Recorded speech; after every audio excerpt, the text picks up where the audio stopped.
Muy buenas a todos y bienvenidos. Hoy vamos a volver al Lightroom después de mucho tiempo, porque bueno, los videos que teníamos en el canal han quedado un poquito viejos. Si bien las colecciones inteligentes y los atajos de teclado siguen siendo los mismos, pero había un video de edición que bueno, ha cambiado bastante desde aquella versión hasta esta última versión. Tenemos cambios bastante grandes en todo lo que son máscaras. Así que la idea era hacer un video justamente sobre máscaras, pero me pareció prudente hacer antes un video sobre el panel de básicos para al menos armarnos una pequeña base antes de volcarnos de lleno en el siguiente video a todo lo que sean máscaras. Así que vayamos a ver el panel de básicos para prepararnos un poquito y después, sí, ya de hecho voy a seguir grabándolo ahora. En unos días les dejo el video sobre máscaras. Vayamos a eso. Bueno, trabajemos con esta fotografía que está bastante mal expuesta, sobre todo el cielo está muy sobreexpuesto, así que vamos a ver qué tanto la podemos recuperar. Vayamos aquí a la derecha al panel de básicos, lo desplegamos y estas son todas las opciones que vamos a ver hoy. Bien, lo primero que tenemos es seleccionar si vamos a trabajar la fotografía a color o en blanco y negro. Si selecciono blanco y negro, ya automáticamente la va a pasar a blanco y negro y me van a desaparecer todos los controles vinculados al color. Por ejemplo, aquí me desaparece la intensidad y la saturación. Ya no los podría trabajar porque no tenemos color. Volvemos a color y el siguiente paso que tenemos sería seleccionar un perfil de color. Si desplegamos aquí tenemos los predeterminados, los favoritos, que vienen en Lightroom, que bueno, básicamente sería el punto de partida que le queremos dar a nuestra fotografía para comenzar a editar. Por ejemplo, si yo le pongo estándar, me va a dejar una paleta bastante más plana. Si le pongo vivos, me va a intensificar bastante. Y así con cada uno de ellos. En retrato podemos trabajar con retrato, monocromático para blanco y negro, o podemos ir a examinar y nos va a presentar los favoritos que vimos recién, con una vista previa de cada uno, y si vamos pasando por encima nos va mostrando cómo quedaría. Y tenemos otras opciones más. En Adobe RAW tenemos, por ejemplo, el neutro, que es bastante más plano que el estándar incluso. Y también tenemos algunos más creativos. Por aquí en el artístico ya son un poco más locos.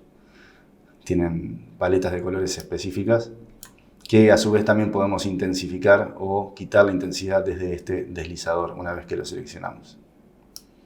Bien, cerramos esto y seguimos adelante. Vamos a dejarlo en color simplemente.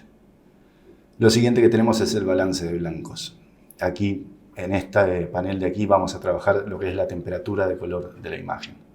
En este caso tenemos todos los modos automáticos y semiautomáticos que vemos habitualmente en nuestras cámaras o teléfonos. Pero es mucho más preciso venir aquí a los deslizadores y elegir nosotros mismos de modo manual la temperatura de la imagen, deslizando hacia los cálidos o los fríos y compensando también el matiz hacia tonos más verdosos o magentas.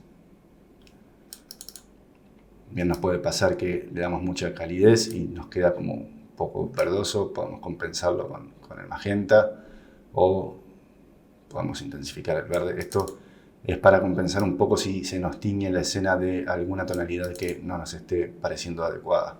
También podemos tomar el cuentagotas y tomar una referencia de la fotografía para que Lightroom, a partir de esa referencia, nos genere un balance de blancos que considere adecuado. Por ejemplo, si yo tomo una referencia desde aquí que está relativamente cálido, me enfría un poco el resto de la imagen, pero queda bastante bien, bastante más preciso que si seleccionamos directamente un ajuste automático.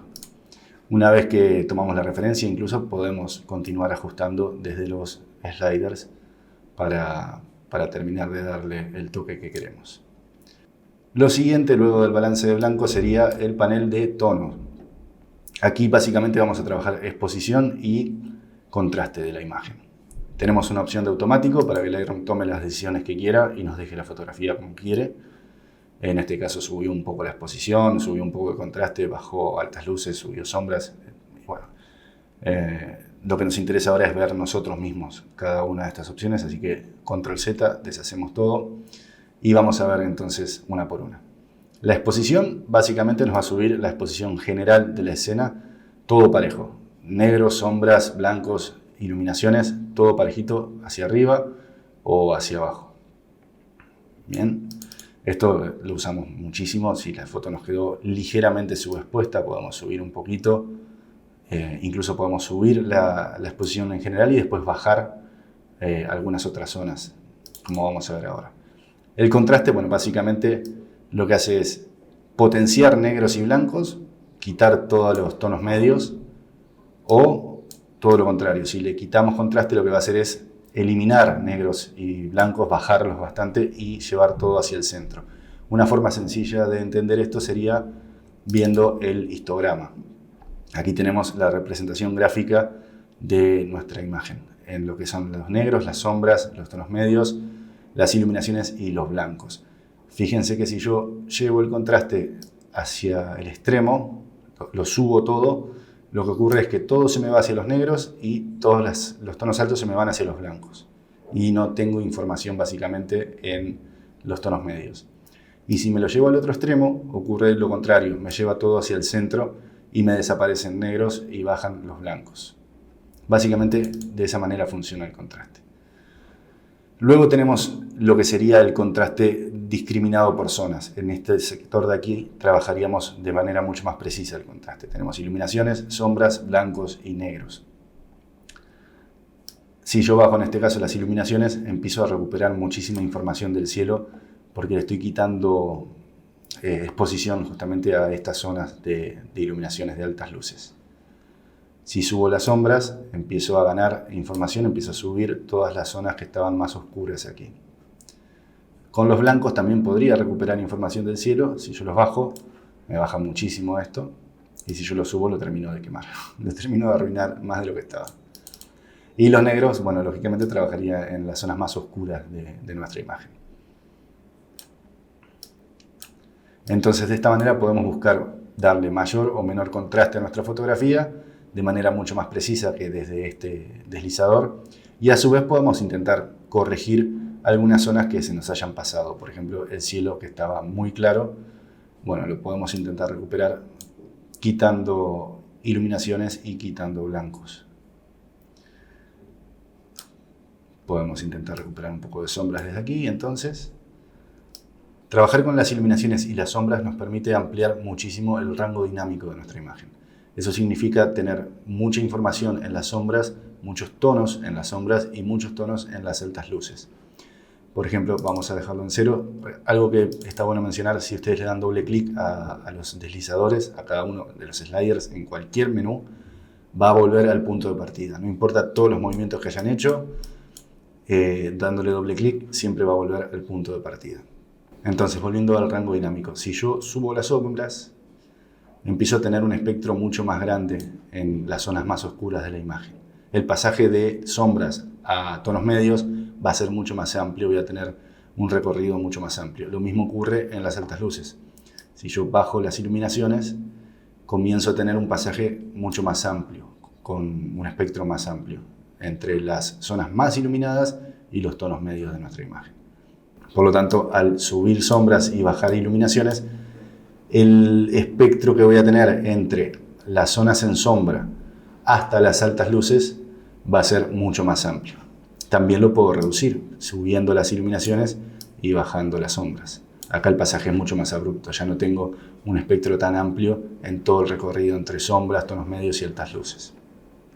Bien, eso es algo que solemos hacer mucho. Para ganar información en toda nuestra imagen, bajamos iluminaciones y subimos sombras, entonces la imagen nos queda bastante más pareja.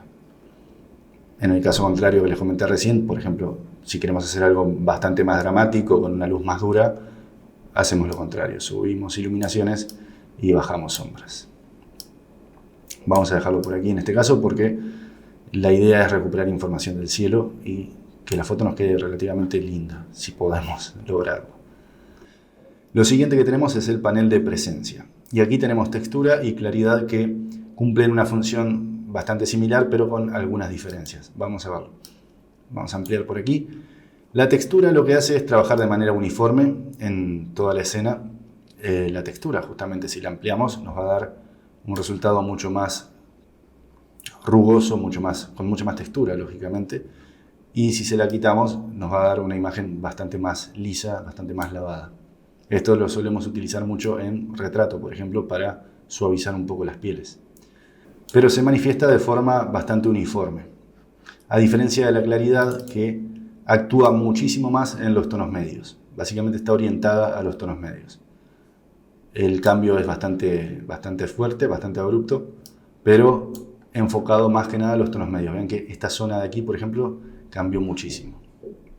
Si yo manipulo la textura, me mantiene básicamente la iluminación y el contraste de toda la escena, simplemente intensifica muchísimo la parte de textura específicamente, y la claridad me trabaja mucho la dureza, pero a su vez también trabaja sobre la exposición de los tonos medios. Como les decía recién, en retrato solemos utilizar los dos combinados. A veces quitamos bastante textura y complementamos con quitar un poquito de claridad para dejar las pieles un poco más lisas.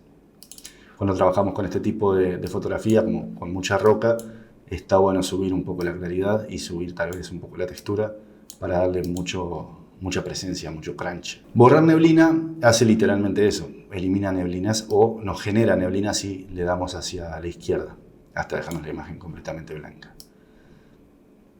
Bien, si vamos hacia la parte de quitar, o sea, hacia la derecha, nos va a ir quitando todo lo que considere niebla y nos va a ir saturando e intensificando la escena, que en este caso nos ayuda muchísimo a recuperar imagen en el cielo, por ejemplo.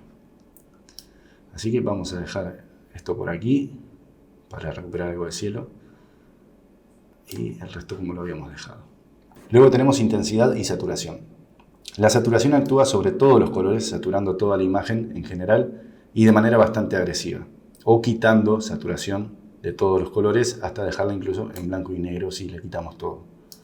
La intensidad trabaja en los tonos menos saturados de la imagen. No trabaja en general en todo saturando todos los colores, sino que trabaja en aquellos que tienen menos saturación. Y el efecto que vemos es bastante menos agresivo que el de la saturación. Por lo tanto, recomiendo ajustes muy sutiles en saturación y un poquito más de libertad en intensidad. Recuerden, saturación entonces satura todos los colores de la imagen de manera bastante agresiva si le damos mucho. E intensidad lo que hace es saturar aquellos tonos menos saturados de la imagen y nos da un poco más de libertad porque no es tan agresiva, no invade tanto. Entonces yo en este caso capaz que lo dejo por aquí y un poquito por aquí. Bien, bueno, creo que mejoró un poco la imagen. Tampoco le estuve prestando tanta atención a la edición en sí, sino que estaba tratando de enfocarme en explicar cada uno de los controles. Pero podemos ajustar ligeramente ahora, tal vez bajando un poquito la exposición para ganar un poco más de detalle en el cielo. Creo que si bajamos un poco la temperatura, podemos ganar algo de azules en el cielo también. Tal vez por ahí. Lógicamente, para recuperar información, para dejar un cielo bonito, trabajaríamos con una máscara específicamente en el cielo y nos permitiría eso trabajar con más libertad sin afectar al resto de la imagen. Eso lo vamos a ver en el siguiente video con esta misma fotografía, a ver qué tanto podemos mejorar el cielo. Pero la idea de este video lógicamente era ver solo el panel de básicos, pero bueno, tratemos de hacer lo mejor posible con lo que tenemos. Vamos a darle un poquito de contraste y quitar esto un poquito, subir un poquito más las sombras, porque al bajar la exposición me bajó mucho esta parte de aquí. Yo creo que por ahí no estaría tan mal. Y bueno, hasta aquí los básicos. En el siguiente video sí, ya nos vamos a meter de lleno en todo lo que son las máscaras de Lightroom, que de hecho ya lo voy a grabar y en unos días se los comparto. Todas las dudas que les hayan quedado, si les quedó alguna duda de este tema, por favor, aquí en la caja de comentarios me las dejan y se las voy a estar respondiendo una por una como siempre. Y nos vemos en unos días, ya termino de grabar el video de máscaras y en unos días ya se los comparto. Que pasen muy bien, nos vemos en el siguiente.